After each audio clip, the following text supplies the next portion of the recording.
As a child of the 70s, I have something of an affinity for the sports cars of that era, and most of the standout sports cars of that period were of the folded paper or wedge design.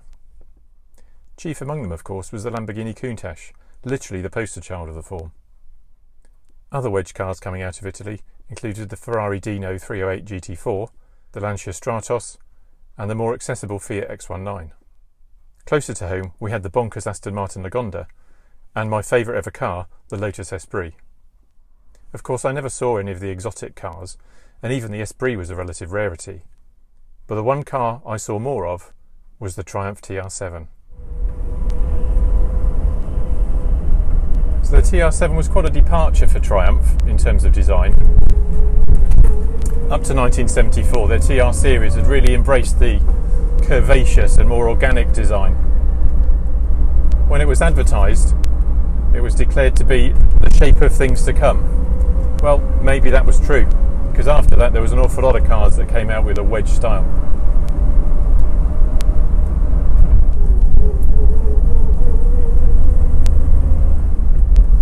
So as you can tell, it's a little bit lumpy.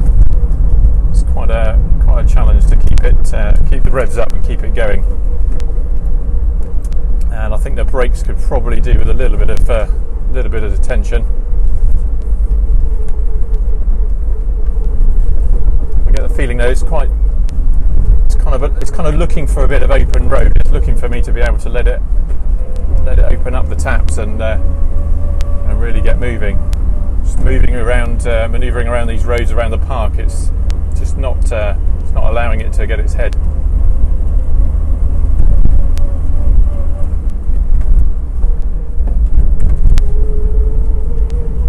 These speed bumps don't really help either. So every time I have to slow down, I'm losing the revs.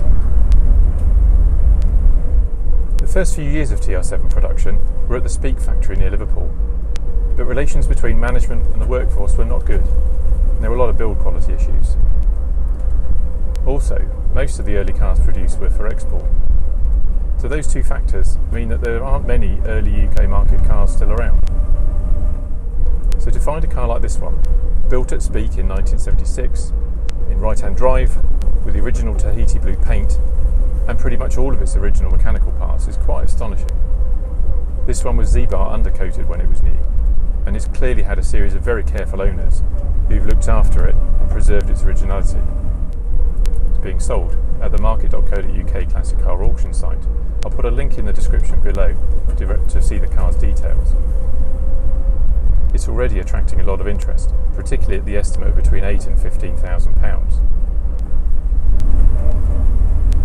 So unlike a lot of the cars that I've been driving, this one does seem to have some fuel in the tank. Well, it seems to. Maybe the gauge is stuck, but I've less of a range anxiety in this particular one. So it seems to be warming up a little bit now. Maybe it's getting a little bit more smooth. Into the late 80s, when I was old enough to drive, the TR7s and X19s were more affordable, and quite often lads my age and a bit older actually bought them as their own cars. I must confess though that by then they were probably viewed in the same way as the Capri, as a little bit flash, a little bit naff, a bit Gazza and Shazza. Now though, as with the Capri, the TR7's cult following has started to grow, with others seeing their appeal, especially for low mileage, highly original ones like this.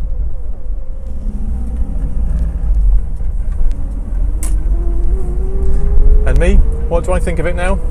Well, it's no Lotus Esprit, that's for sure, but maybe I'm starting to warm to it, just a little bit.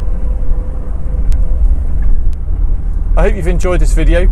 If you have, please subscribe to see more of the same, and give us a like, give us a comment, because it really makes a difference to who gets to see these videos. Thanks very much for watching, and I'll see you next time. Bye!